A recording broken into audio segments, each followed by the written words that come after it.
Hi, I'm Linda Gale Walker with Meteor Education, and I'm here with Doreen Osimi, Superintendent of the Yuba City Unified School District. And Gina LeBeer with Meteor Education. So we're going to talk about how Yuba City utilized the site survey to look at their existing environments and see what was going to be able to be utilized maybe somewhere else in the district. This was a really important step in the process of the journey we had to roll out these new environments. Talking a little bit about this process, we had the Reimagine Workshop, we set those priority learning outcomes, and then we really had those environment implications. How did the site survey kind of naturally evolve into what was going to happen next? Well, when we met with Doreen, right, it was an important step in creating those priority learning outcomes is we can do a site survey with districts to help them understand, like you said, the utility value of what their furnishings are, or do the learning environment support where they want to go in the future. And so Doreen with Yuba City had already established that the utility value of her furnishings had passed its lifetime. And so specifically for Yuba City, we did not need to worry about the utility value aspect of it as much because they weren't going to meet her priority learning outcomes. So, Gina, when we went through this process and the site surveys, what lens did Meteor use when you went through our classrooms? Because I think that's important for others to understand, because it was a dialogue we had regarding what might be able to be used and that not necessarily where the classroom's going to be gutted. So what lens did Meteor use when you went through our classrooms? So the lens that we used was from the Reimagine Workshop, right? And so we had those priority learning outcomes. And so the lens that it helped us create the lens of, does the furnishings have casters, right, for easy, movability and flexibility for the staff and the students to be able to encourage them?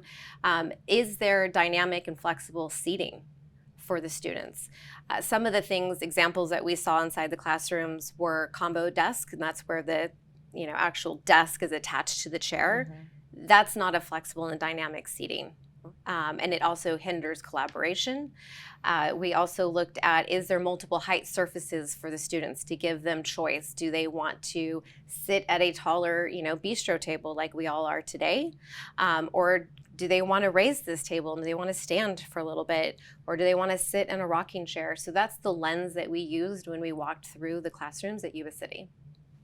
So why is the site survey important to the journey, the process of this? So Yuba City Unified is actually going through a master facility planning process, which looks at all of our facilities inside and out. And Meteor is working with the company that we're working with on the master facility plan to ensure that they're coordinated and that our ed specs are in alignment with what they're doing. And so Gina has been very instrumental in having those conversations and sending plans over.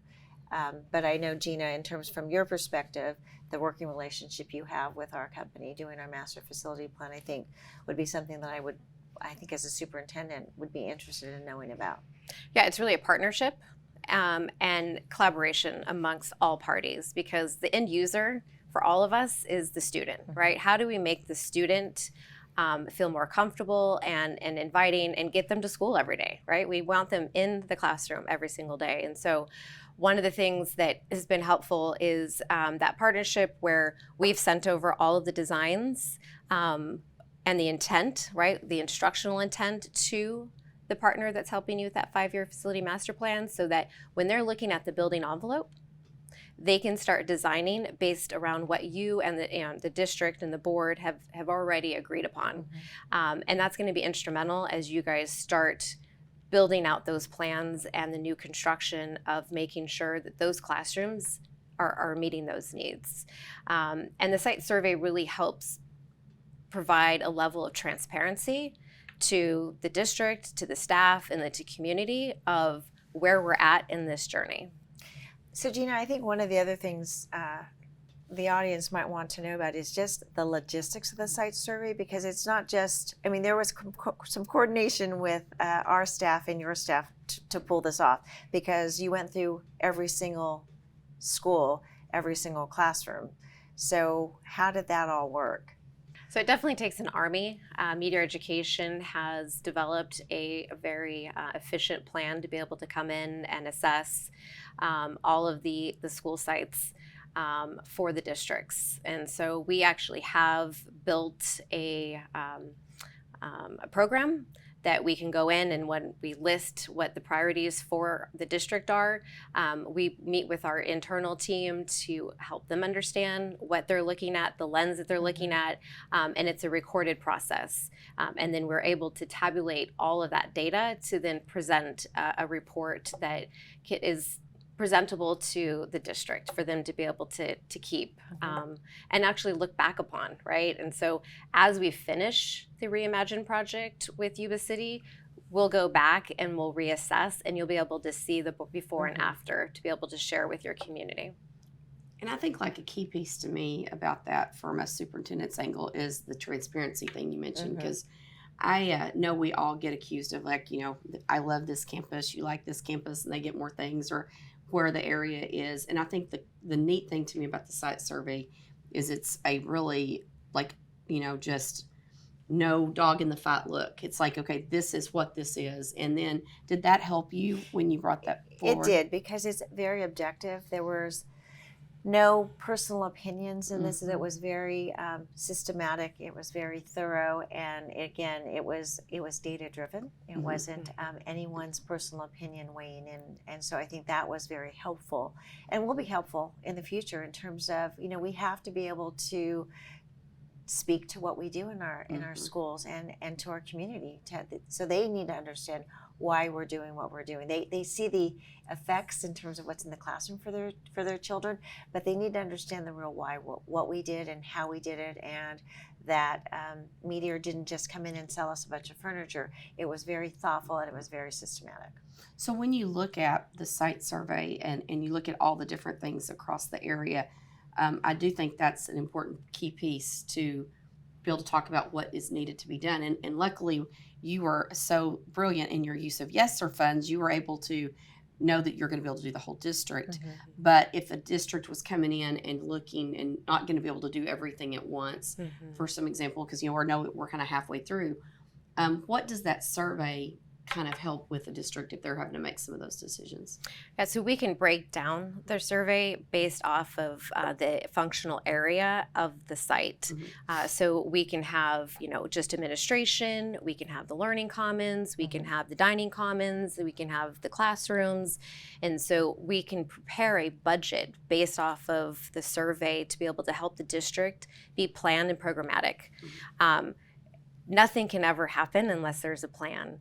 And so similar to a 5-year facility master plan, we can help develop a 5-year facility refresh program for a district. And so, for example, I have a district right now who doesn't have the funds. And so they're looking at, okay, well, we're going to prioritize by site based off those needs. And that's where that document's very important, where it creates that level of transparency. No one can deny with the pictures and all of the data that site is the number one priority that needs to be helped. But then also they can say, well, then so it touches every student, we're going to do all the libraries so that every student within that district at least will have a new learning commons to go to, while we have a 5-year plan to be able to get to all the classrooms, because we need to establish maybe just $1 million every year out of the general budget to go to FF&E.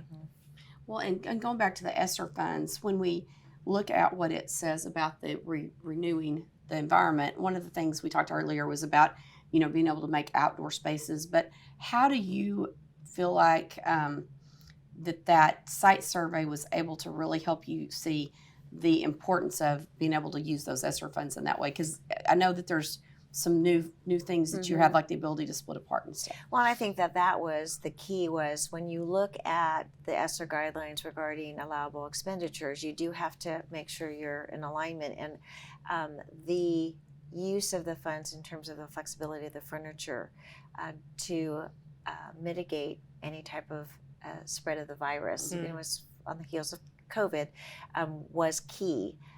The other thing was in terms of learning loss. That's huge in terms of the impact And so the conversations around learning loss and safety and wellness and those things have to be considered when you're looking at your ESSER funds. And I think the site survey is a very objective way to provide the information to a district, to superintendent and their board regarding how the funds will be used, and that it's in alignment with the guidelines, and that it's again not a personal opinion, it's very objective data. Mm-hmm.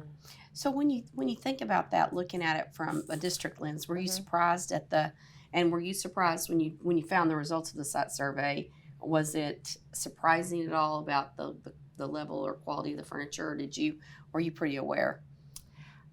We were pretty aware. Okay. You know, we like many districts had very traditional looking classrooms. It has been a struggle because replacement furniture changes. We had some sites that had furniture desks that were connected to chairs. We had others that were, weren't. We had some that still lifted up. So we were all over the map. And so that was one of the things that we were able to know and be able to look at and say, this is not working.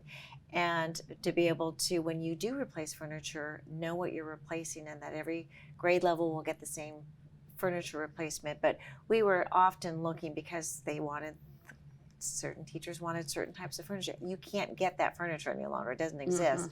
So I think those were some of the things that we knew were On there. Yes.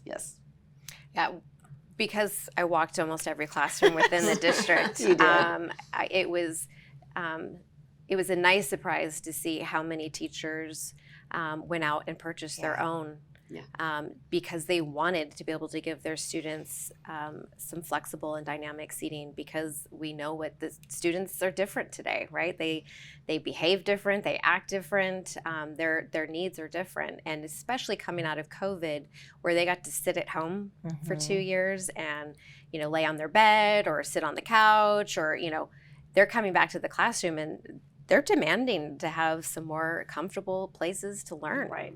And so it was a nice surprise to walk into some of these classrooms and see the investment that the teachers were making on their own. And we had teachers and site principals who were doing hit and miss, by teacher request, whether, one of our continuation high school had purchased wobble stools for the room that the counselor used because they knew that they needed those things. But again, it was my concern as I walked classrooms is it was hit and miss, and that teachers were having to use their own funds to try to create environments that they knew were what the students needed as they were returning from the pandemic. And so I think this was a good use of funds. It was a good way to standardize some things in our district, and again, to provide the best learning environments for our students. So what was the reaction from parents? And I mean, I know we've seen lots more, but I do think lots of parents only see the building or the spot their children are in.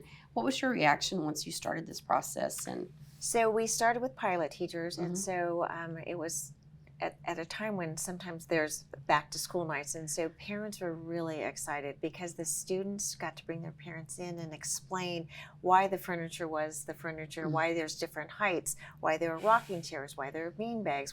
So the kids were describing to the parents about their learning environment and why they chose certain chairs some days and why.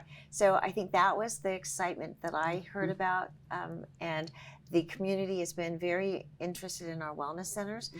We work with a lot of different community agencies, and they're interested in what we're doing. Other districts have reached out to us also regarding how we did it, why we did it. And so I think that's the thing that's exciting for me is that the community is seeing it and excited about it. And again, teaching and learning is not what it looked like 30 years ago. And so the rows and the desk and how students learn, we all learn differently, whether you're a visual learner, and again, some rock, some don't. And so again, kids get to decide their learning environment and be in control in the classroom, which is huge for me. Well, and I think one of the things we have visited often with about the equity in spaces, like being sure that the spaces are equitable. And I think the site survey for y'all, you kind of knew what it was going to turn out with, but you could be able to really truly see that we have a plan for this to be equitable, we are going to start it this way so we can ensure that the standards are set that meet the needs. But I think you've done such a great job with that, building that equity across campus, and the site survey just gives you the documentation for that. I love looking at the pictures to see, I don't think sometimes we don't know. So when you have a room that you're just in all the time, you don't really often realize there's another option out there. So that being able to have that data from the site survey, I think would be a great thing for your school community.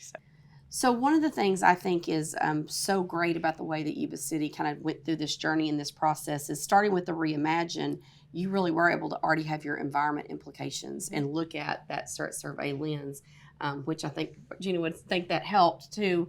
But not every district comes at it from that angle.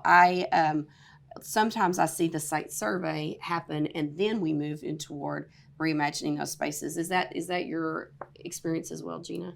We've had districts that are not there yet, right? And so they would like to fully understand. They don't know what they don't know, so they want to understand more of the utility value of their furniture to be able to then assess, which then could lead to next steps of, a workshop. But that typically, comes from more of the facility side while they're doing a 5-year facility master plan. But it's definitely something that Meteor can do of just, providing a site survey for them to have an understanding of where they're at. Well, and this is my, kind of outsider lens, but one of the things, Doreen, I think we have visited lots about is the success that you've had, and you have been extremely transparent through the whole process. And I think even though there has been any pushback, you have been so transparent and committed to the vision that this site survey really just added your ammunition to say this is why we are using these funds, this is why this is needed this way. Well, right, and I can completely understand why a district might need to gather information regarding what they have in their classroom and what is the utility life, and to assess that information. So it's really a gathering of facts. I do think it's important that if you're going to venture into this isn't just furniture. This is really a long-term commitment and investment in your district and your students, and so it could lead to that. But I do think that my initial conversations with Meteor were really about what I envisioned, what I wanted out of the project, what I wanted through the partnership, and that it needed to go through several steps. One of them was the site survey, because I did need to know. My CBO needed to know, my facilities person needed to know what were truly in the classrooms and whether or not it was going to meet the learning outcomes that we had established through our administrators and our teachers. So I think it happens, and I can understand why a district would go through that process. Yuba City went a different direction because of my conversations with Meteor and what they knew I was looking for, and that I was really looking for a project that we could use our ESSER funds that was allowable, that would be a project to live through the next 20 years. I remember you often talking about legacy, and I think that is a big key piece, and we're already seeing that legacy start for years and years. One last thing is I would keep using the word site survey, and then sometimes I go back to, can you explain to us what really a site survey looks like? What are the, kind of soup to nuts of how that process goes? Sure. So we create a report for the district that gives a summary of the assessment. It reiterates the vision and the lens, that the direction that was given by the district. And then it's broken down by each site. And so each site has its own little mini evaluation with supporting pictures to be able to have the district and the board and the community really see what we saw in a snapshot. And so depending on how big the district is, right, because we snap it by school.